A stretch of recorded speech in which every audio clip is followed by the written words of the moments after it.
Buenas noches, porque vuelvo a las noches y como podrán ver, regreso al blanco y negro. Y no ha de verse en este regreso al blanco y negro un mensaje cifrado ni mucho menos. Es una elección estética. Volvemos al tema del radio y el drama. Después de hacer un repaso acerca de algunos aspectos dramáticos que esbozamos en la videocharla anterior, llegaremos a reflexionar acerca de que el drama es el vehículo de colectivización del conocimiento, sobre todo en ejemplos muy concretos, en Platón, para después dar un salto y dar algunos ejemplos de cómo he utilizado en lo personal el radiodrama como un vehículo de irradiación de ciertos conocimientos en los que no está alejado la esfera del conocimiento de lo lúdico.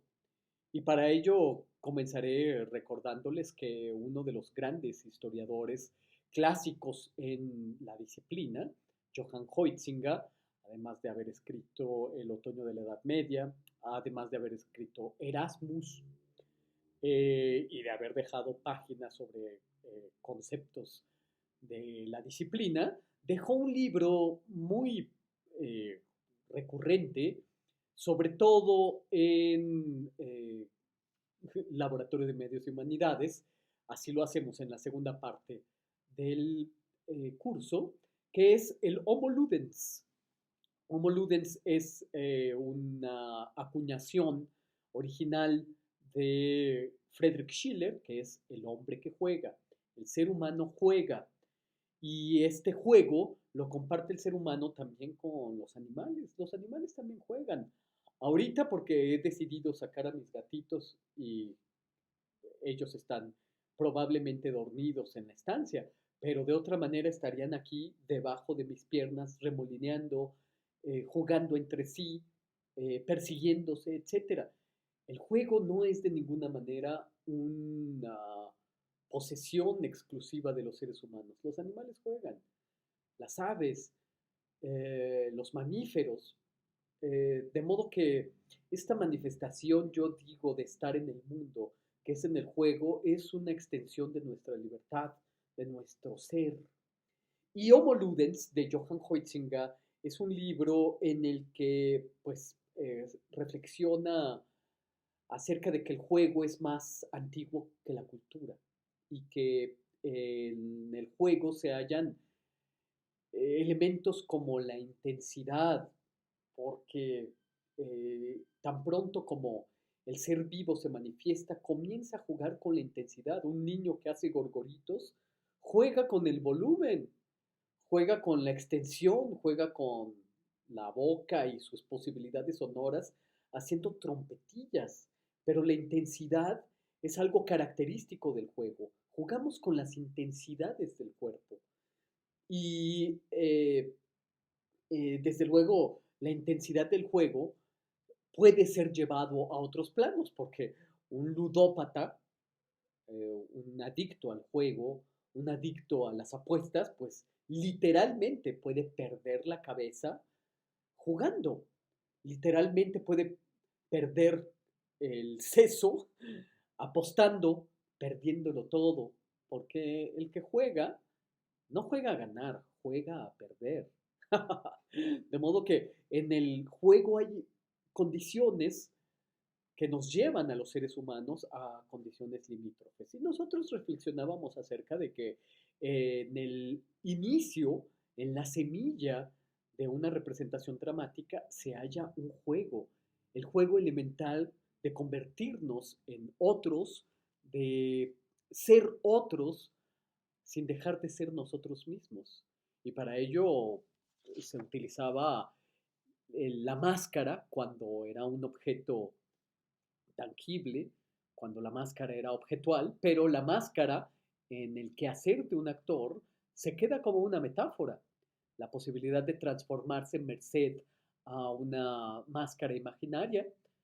Eh, en el teatro se utilizaban máscaras literalmente cuando se trataba de representar a personajes llorones, las plañideras, las máscaras llorosas de la tragedia griega y las máscaras sonrientes de los faunos con sus grandes barbas y sus cuernos de chivo, porque la máscara es lo que permite la condición de transformación.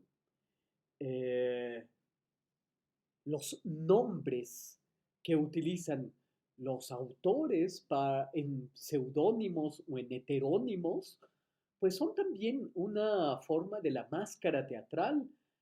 Aquel que, como Pessoa, elige escribir utilizando mm, numerosos heterónimos, pues se convierte, merced a los nombres con los que firma, en autores distintos. Y esto es lo que está en el juego, un juego que, como dice Johann Huizinga en su Homo Ludens, el juego es antes que nada una actividad libre, una disposición de la libertad en el cuerpo, una disposición de la libertad a través de la palabra, a través de la construcción dialógica. La construcción dialógica es desde luego una condición del juego. Cuando los niños, anteriormente a todas las aplicaciones y a los juegos en tableta, disponían de muñequitos y les ponían diálogo. Aquí les estoy enseñando al señor E.T.A. Hoffman porque ahorita vamos a hablar de él, pero en el juego elemental se le ponen palabras a E.T.A. Hoffman o se le ponen palabras a objetos, a elementos naturales, habla el volcán, habla el fuego, todo esto que habita aún en la imaginación mitológica es una condición del juego. Como les decía, Homo Ludens es un acuñamiento de Friedrich Schiller, cartas estéticas, sobre la educación estética del hombre. Ahí se acuña el sintagma Homo Ludens y se alude a que el juego transforma todo en la realidad práctica. El sexo meramente reproductivo, merced al juego, se convierte en erotismo. Eh, Otro ejemplo es que merced a la corte, merced al amor, entendido desde su ámbito cortesano, es decir, provenzal, el amor se vuelve otra cosa más que el mero goce de dominación del otro. El amor, entendido como poder, se trastoca a través del juego, a través del cortejo, a través de un juego, un entendimiento sutil de las relaciones entre las cosas y las personas. Hay, por así decirlo, un paso civilizador en aquel que juega. Y desde luego, todo aquel que juega y se representa como un otro, pues entiende, hay un acto empático, eh, casi natural, diría yo, en el juego mismo de la transformación.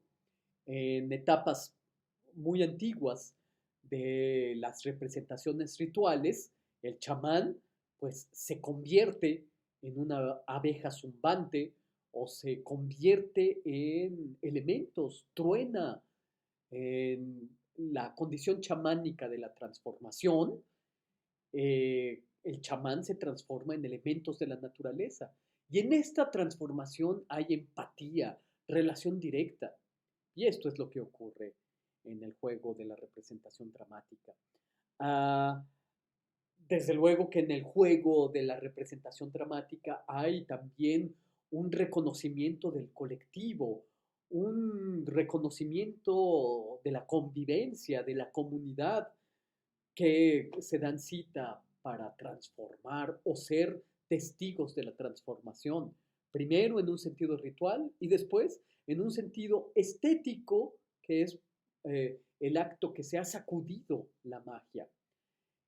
A pesar de que hemos hablado de que en el teatro de Dionisos la intención era pues, litúrgica, puesto que las representaciones teatrales en el teatro de Dioniso se representaban en las fiestas dionisas, de modo que eh, el teatro en su origen tiene una función litúrgica, una función sagrada.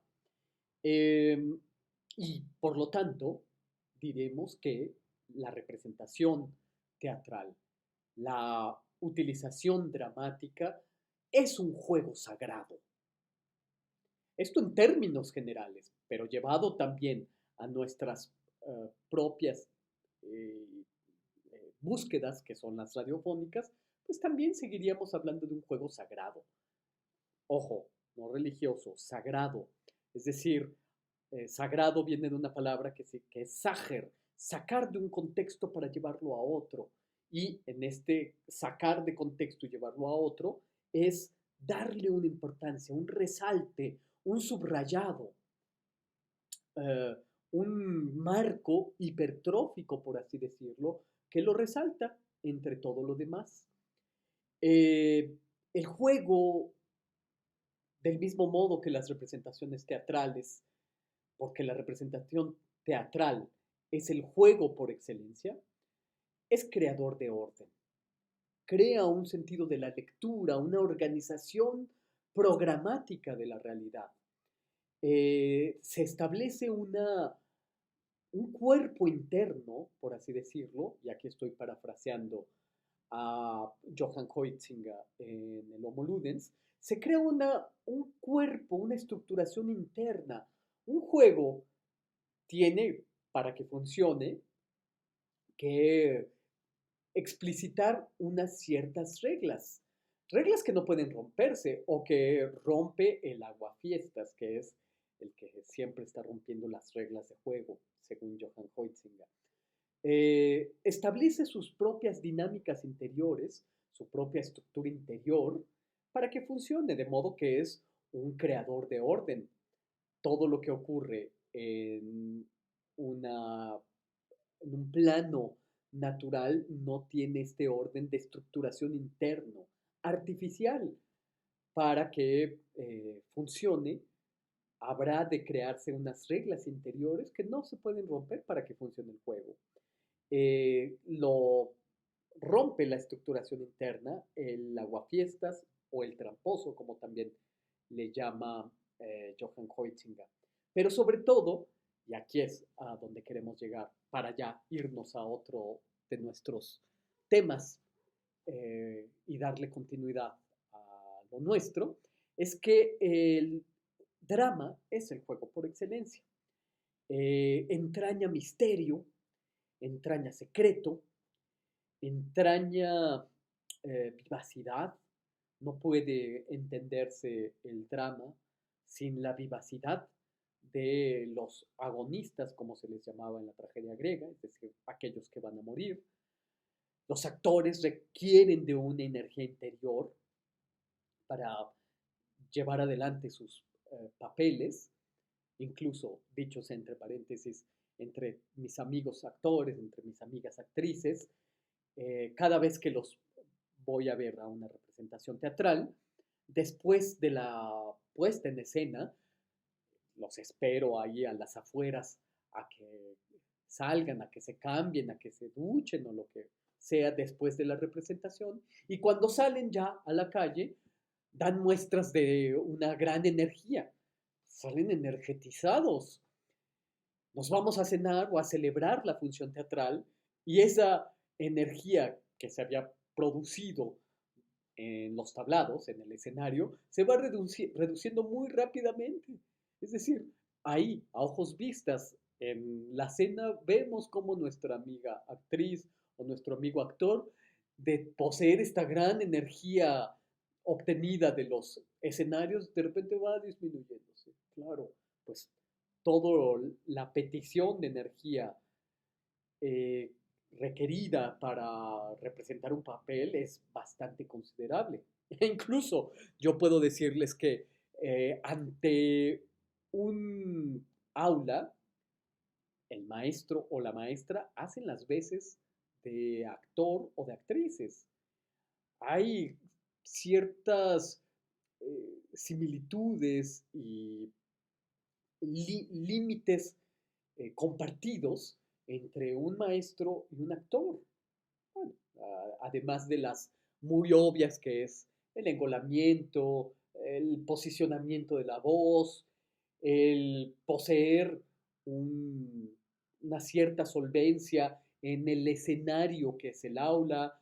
En fin, hay varios elementos compartidos entre la vocación del maestro y la vocación del actor, pero además la energía requerida para dar una clase de 2 horas, de 3, de 4 horas o más incluso, porque hay maestros y maestras que dan 3, 4 materias seguidas, una detrás de la otra, generalmente cuando comenzamos las andanzas pedagógicas, pues aceptamos varias y todo el requerimiento, el esfuerzo en la voz, el esfuerzo en la concentración, pues son bastante considerables. Y las primeras semanas de un maestro primerizo son verdaderamente pesadas. Recuerden esto cuando les toque dar a cada uno de ustedes sus propias clases, porque sin duda también en la disciplina de la historia, una de las vías de la vocación son las aulas. Mm, a veces los maestros, como los actores, tenemos que imaginarnos un disfraz imaginario, esta condición que nos permite eh, quitarnos de nuestros problemas y de nuestras preocupaciones cotidianas para atender y concentrar nuestro pensamiento en aquello que queremos eh, expresar o que queremos dejarle muy en claro a los estudiantes. Estudiantes, no alumnos. Alumno, alumi, es el que no tiene luz. Y yo no pienso eso. De modo que por eso me refiero a los estudiantes. Y por lo tanto, llega a un planteamiento en su Homo Ludens, Johann Huizinga, de manifestar el drama como la acción sagrada por excelencia.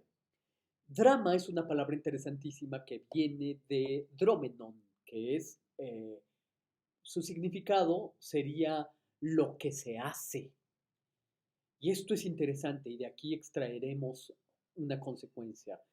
Si la acción sagrada, el dromenon, el drama, es lo que se hace, significa para nosotros que es poner en acto, hacer un conocimiento, ponerlo en acto, hacerlo.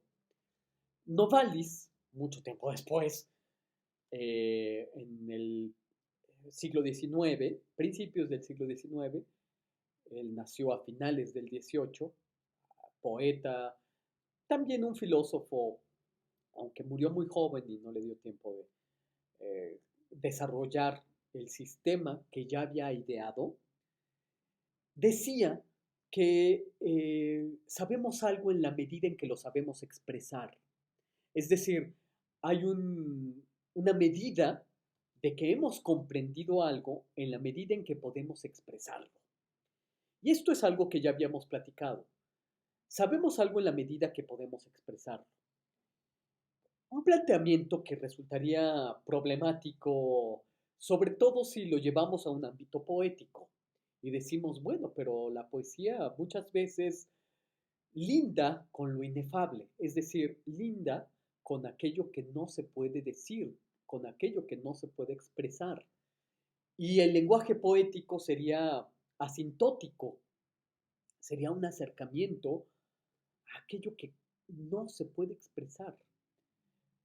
Y si nosotros consideramos que el conocimiento o que sabemos algo en la medida que lo podemos expresar, según Novalis, pues nos estamos alejando de esta condición de la inefabilidad del lenguaje poético. El sentido que le da Novalis al sentido de la expresión es sobre todo la claridad que se tiene en el recurso lingüístico para compartir un conocimiento. En el ámbito que nos interesa, que es el del radiodrama, con temas de historia, con temas de filosofía, pues precisamente el rasero es la expresividad que encuentra una adecuación en las frases, una adecuación en los diálogos. Sabemos algo en la medida en que podemos expresarlo. Sabemos algo en la medida en que podemos ponerlo en un diálogo. Sabemos algo en la medida en que podemos platicarlo. Sabemos algo en la medida en que conocemos el lenguaje específico para expresarlo. Si vamos a hablar de filosofía, necesitamos el lenguaje filosófico. Si queremos dar a conocer algo relativo a la historia de la pintura, necesitamos un equipamiento de lenguaje técnico de los pintores. Necesitamos un bagaje del vocabulario técnico de los pigmentos, de la coloración, de las distintas técnicas que se utilizan para la pintura, para la escultura, para necesitamos saber los barnices, los solventes, en fin, sabemos algo en la medida en que podemos ajustar nuestro lenguaje a una condición necesaria de expresión y de adecuación de esta expresión a nuestros escuchas. Um, el sentido de saber algo en la medida en que lo sabemos expresar es correlativo a este dromenon de Johann Huizinga. Una acción sagrada que se hace, es el significado, lo que se hace, un hacer que produce una acción. Uh, y esto es interesante para nosotros. Después de hacer estas reflexiones, ahorita voy a tratar de profundizar más en ellas, voy a recordarles una escena del Hamlet de Shakespeare. Hay un momento en el que Hamlet hace llamar a una compañía de actores al castillo de Elsinore. Y cuando llegan estos actores, yo recuerdo muy vivamente el Parlamento, lo sé de memoria, pero no lo voy a decir de memoria, porque lo tengo aquí enfrente, pero lo tengo muy presente, eh, porque me parece que esto es muy importante para las relaciones que queremos hacer con el radiodrama. Cuando llega esta compañía de actores al castillo de Elsinore, Hamlet dice, haced que traten bien a los actores, haced que los traten con esmero, porque ellos son el compendio y la breve crónica de los tiempos. Eso es el Parlamento. En Hamlet de William Shakespeare se pone un teatro dentro del teatro. Hamlet invita a una compañía de actores que van a poner una pequeña representación teatral acerca de un asesinato para poner nerviosos a los asesinos y capturarlos en las redes de un drama y hacer notoria su culpabilidad. Así que lo que tenemos es un drama dentro del drama. Y Hamlet, al recibir, hace este parlamento. Traten bien a los actores porque ellos son el compendio y la breve crónica de los tiempos. Y es verdad, el actor, las actrices, son un compendio de saberes. Un actor de mediana edad que haya interpretado durante su vida 30, 40 papeles, más incluso, pues es el compendio de 30, 40 vidas. De modo que a la hora de que establecemos una relación de actor, radiodrama y conocimiento, pues lo que estamos haciendo es un compendio de los saberes humanos. Piensen en sus actores y háganlos compendio de los tiempos, un breve compendio también de los saberes, que sus personajes radiodramáticos sean más profundos que lo que nosotros somos en la vida real. Y eso es una de las cualidades del arte dramático, y yo diría no solamente del arte dramático, sino del arte en general. Hamlet se vuelve un receptáculo de lo humano porque Hamlet es mucho más inteligente que cualquiera de nosotros. Hamlet es mucho más uh, pone al desnudo las dudas humanas. Es alguien en el que ha recaído una condición terrible, que es vengar a su padre muerto, que ha sido envenenado por el rey que ahora porta la corona, el que ahora porta la corona, y por su madre. De modo que la petición es terrible, matar a su padrastro y matar a su propia madre, cosa que es verdaderamente terrible, es trágico, del mismo modo que eh, en la tragedia griega Orestes tiene que cumplir el terrible mandato de vengar a su padre muerto, que es Agamenón, matando a su propia madre, que es Clitemnestra. De modo que son mandatos terribles. Y claro, son una eh, caricatura grotesca, hipertrofiada de todo lo humano. Son compendios humanos. Y lo mismo puede decirse de Yago, de Otelo, de Rosalinda, lo mismo puede decirse de eh, Ulises, de Ajax, lo mismo puede decirse de cualquier personaje de una novela, de una obra teatral. Son compendios humanos. Son más inteligentes, más tontos, más trágicos de lo que resulta cualquiera de nuestras vidas. Son vidas hipertrofiadas, magnificadas, por así decirlo. Y esto es algo que puede funcionar muy bien para eh, sus radiodramas. Pensar en estas condiciones de un personaje dramático y lo que es conocerlos, adentrarse a obras teatrales para eh, darse cuenta de que la creatividad es lo último que nos queda. Sócrates, antes de ser obligado a inclinar la cicuta, manifestó su arrepentimiento de no haber aprendido a cantar. Manifestó su deseo de ponerse a cantar porque el, la respuesta estética es una respuesta a la vida, una respuesta a estar vivos. ¿Cómo hemos tratado de establecer en esta relación primigenia que es el juego de lo dramático?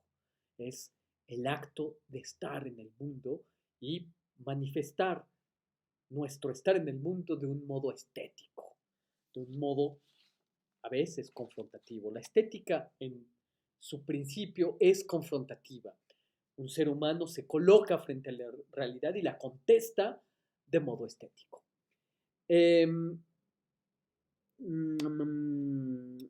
sí, sí, ya me acordé. ¿Qué seguía? Eh, como voy a compartirles unos vínculos de 3 radiodramas que me divirtió mucho hacer. Se trata de 3 radiodramas compuestos para mi serie Conspiraciones, Bitácora de un admirador de Balzac. Hubo una, por así decir, uh, efervescencia en mí cuando me di cuenta de que mucho del trabajo radiofónico estribaba en un trabajo colectivo. Y eso no es poca cosa decir, puesto que yo venía de la soledad del taller del pintor. En la soledad del taller del pintor, pues es uno mismo negociando con su propio interior, negociando con las decisiones estéticas que dependen meramente de uno mismo.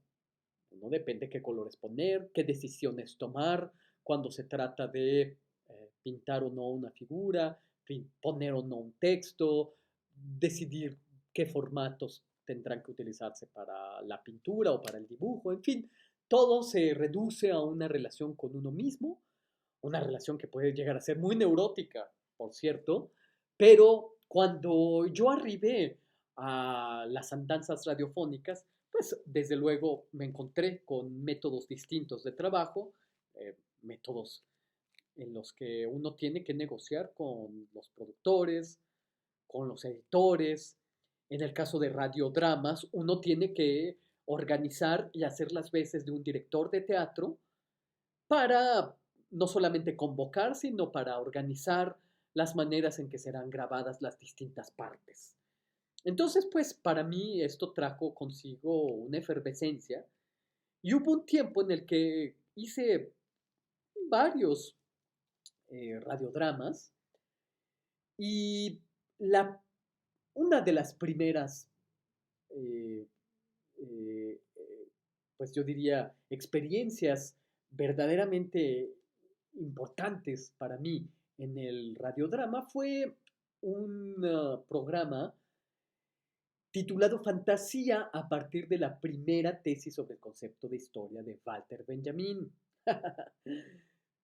Por supuesto que para ese entonces, estamos hablando de 2014, hace 6 años, yo ya conocía los trabajos radiofónicos de Walter Benjamin, sobre todo sus crónicas para jóvenes, las crónicas de la erupción del Vesubio, de la crecida del Mississippi, del incendio del teatro chino, no recuerdo en qué ciudad, eh, y otros tantos, además de sus trabajos en radiodrama, que son, por ejemplo, que leían los alemanes cuando sus clásicos escribían, Lichtenberg, el alboroto en torno a Casper, todos estos radiodramas que ustedes pueden revisar, disfrutar en el libro en PDF que hemos compartido en el Laboratorio de Medios y Humanidades, que es Radio Benjamín. Estos radiodramas para mí también fueron verdaderos estímulos para hacer lo mío. Y tomé a Walter Benjamin como pretexto para hacer varios radiodramas, sobre todo el que tiene que ver con esta primera tesis sobre el concepto de historia. El, las tesis sobre el concepto de historia son 16 tesis, aunque apareció la número 17 de modo tardío, fue Giorgio Agamben quien la dio a conocer. Son 17 tesis sobre el concepto de historia que fueron las últimas escrituras de Walter Benjamin antes de suicidarse.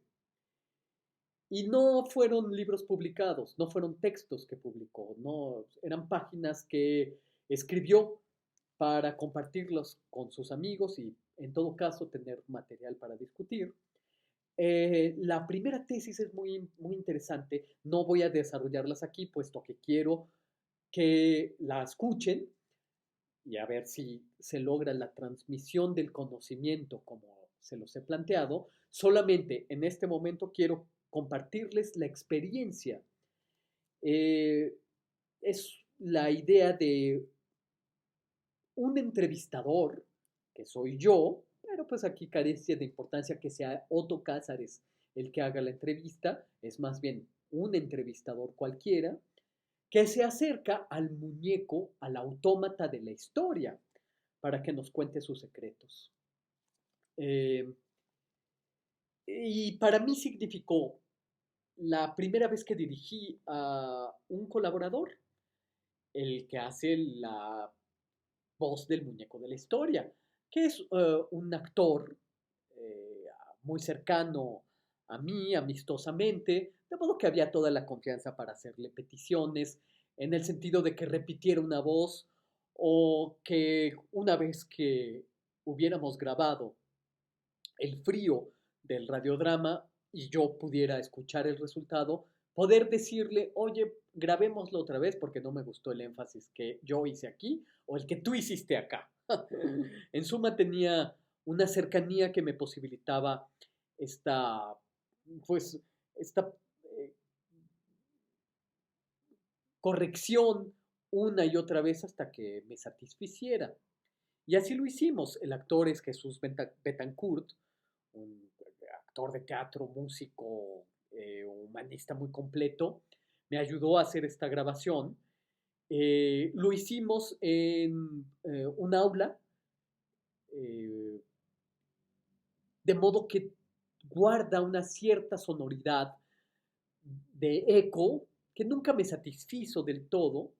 Pedí a mi editor, que en ese momento era el productor Paquito Ángeles, muy buen productor, trabajé con él toda esta serie. Le pedí que le quitara un poco esta sonoridad de eco. Lo logró en cierta medida, no completamente, puesto que era ya afectar la calidad misma del audio. Me gustó el resultado. El resultado es muy lúdico, incluso yo diría hasta infantil. Es acercarme a un muñeco, a un autómata, para preguntarle el sentido de la historia, el sentido del progreso, el sentido del camino de la historia. Ustedes saben que Walter Benjamin, para su primera tesis, que no les voy a desarrollar porque ustedes la van a oír en la producción, eh, Benjamin estaba fascinado por los autómatas, la idea del automatismo, la idea de los muñecos, porque él era un coleccionista de juguetes, un coleccionista de libros infantiles, y era un seguidor, tiene un artículo de E.T.A. Hoffman. E.T.A. Hoffman, que es este muñequito ojeroso, el escritor E.T.A. Hoffman de El Cascanueces y el Rey de los Ratones, el gato Moore, que es de donde yo obtuve el nombre para mi gato, entre muchos otros, el arenero, de donde sale el concepto de lo siniestro, que toma Sigmund Freud, eh, entre muchos otros, el puchero de oro, eh, las minas de Falun y extraordinarios cuentos. Era Walter Benjamin fan de E.T.A. Hoffman, tiene un artículo misceláneo que se antologa en sus misceláneas, de título E.T.A. Hoffman y Oscar Panizza. Y E.T.A. Hoffman tiene un libro de título Los autómatas, precisamente, en el que pues eh, toma el tema de estos muñecos hechos con maquinaria interior, eh, que además, así ocurre en el cuento, los autómatas tienen una capacidad pronosticadora, pronostican el futuro. Y Walter Benjamin, fascinado por este tema de los autómatas y los muñecos que, entre comillas, pronostican el futuro, ahora voy a decir por qué, entre comillas, escribe la primera tesis sobre el concepto de historia. Dice que el autómata es el materialismo histórico y que requiere la participación de la teología. De modo que teología y materialismo histórico, aparentes contrarios, solamente de forma aparente, Latinoamérica es la mejor forma de demostrar que no son de ningún modo antitéticos, sobre todo en la teología de la liberación. Ernesto Cardenal y otros tantos, Leonardo Boff, eh, y su primera tesis del concepto de historia es la unión de un muñeco, un autómata, que tiene oculto en una mesa, en un complejo eh, hecho de cuerdas y de espejos, a un enanito jorobado. De modo que en este radiodrama que están a punto de escuchar, yo le hago preguntas al muñeco de la historia y al jorobado, al enano jorobado que es la teología. Pero uno y otro, el autómata de la historia y el enanito jorobado, son representados por Jesús Betancourt, de modo muy lúdico. Y la respuesta aquí es que yo quise hacer una representación dramática del de la primera tesis del concepto de historia de Walter Benjamin, de un modo lúdico, un acercamiento lúdico, de un modo exhaustivo, pero estaba implícita la idea del juego, la idea de dar a conocer a través de un juego dramático un tema complejo, que es una discusión histórica, una discusión de teoría de la historia. La segunda producción, que también fue para mí un juego que resultó muy divertido, fue otra que les voy a pedir que escuchen, que es la escena épica en el jardín, diálogo entre la abeja y la pulga. Yo acababa de releer, porque lo había leído cuando yo tenía 17 años, ni no había entendido mucho, eso es algo importante de decir, el libro Hiperión o El Eremita de Friedrich Hölderlin, el gran poeta del romanticismo alemán. Muy atractivo porque para mí Hölderlin siempre ha sido uno de mis poetas más cercanos al corazón, más cercanos al centro mismo de mi ser. Lo he admirado, he dejado de leerlo durante mucho tiempo, he regresado a sus páginas, me conmueve, puesto que Hölderlin no solamente fue un gran traductor e introductor de la literatura griega a los jóvenes del romanticismo alemán, eh, sino que su propia poesía es de unos altísimos vuelos. Sus libros, eh, Hiperión precisamente, o El Eremita, o La muerte de Empédocles, son todos ellos anteriores a los 35 años, porque a los 35 años Holderlin no muere, pero era esquizofrénico y a los 35 años le viene ya ese doblez del que ya no puede regresar. Vivió todavía muchos años más, pero pues ya en un estado mental, mm, yo diría incluso más allá de nuestro propio entendimiento, porque hay poesías de la locura después de los 35 años. De modo que pensar en Holderlin me entristece, va directamente a mi corazón. Pero yo acababa de releer el Hiperión o el Eremita.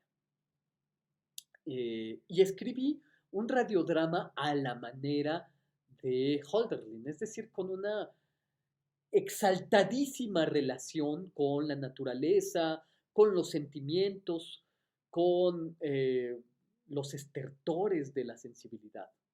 Y entonces, pues un poco de forma paródica, no puede ser otra cosa que una parodia, le pedí a mis admiradísimos y queridos amigos, Carlos Narro, que es un gigantón de casi 1,90, que interpretara una pulguita, y le pedí a mi admiradísima Margarita Castillo, que es la voz de Radio UNAM, una de las locutoras que más admiro.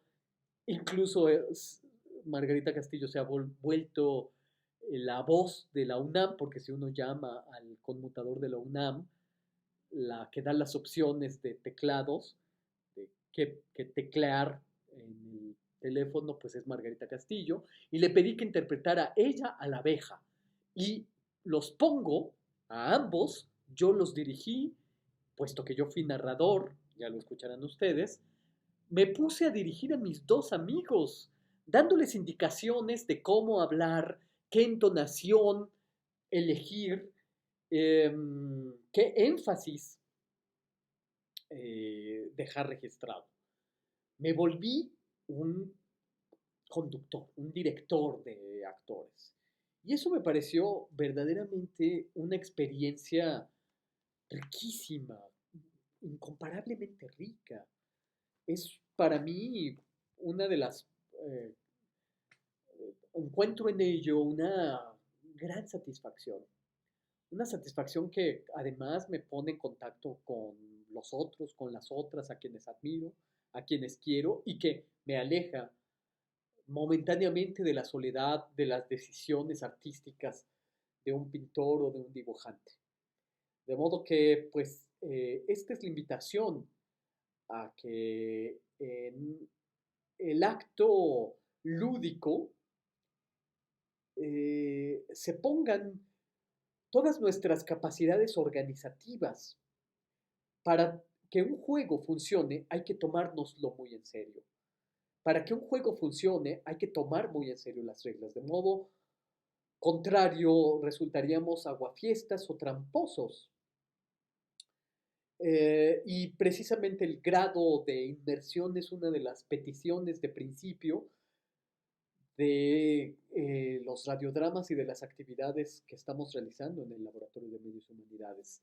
De modo que la condición del drama tomado como juego, pero tomado como juego muy en serio, es la que posibilitará una condición de expresión del conocimiento. Expresión del conocimiento. Uno podría decir, ¿cómo el conocimiento se expresa? Sí, y esa es una de nuestras búsquedas. Expresión del conocimiento, puesto que es la vía del radiodrama. Y cuando pensamos en Platón, ya para terminar nuestras reflexiones, ya está siendo una lección larga, no quiero hacerla más larga.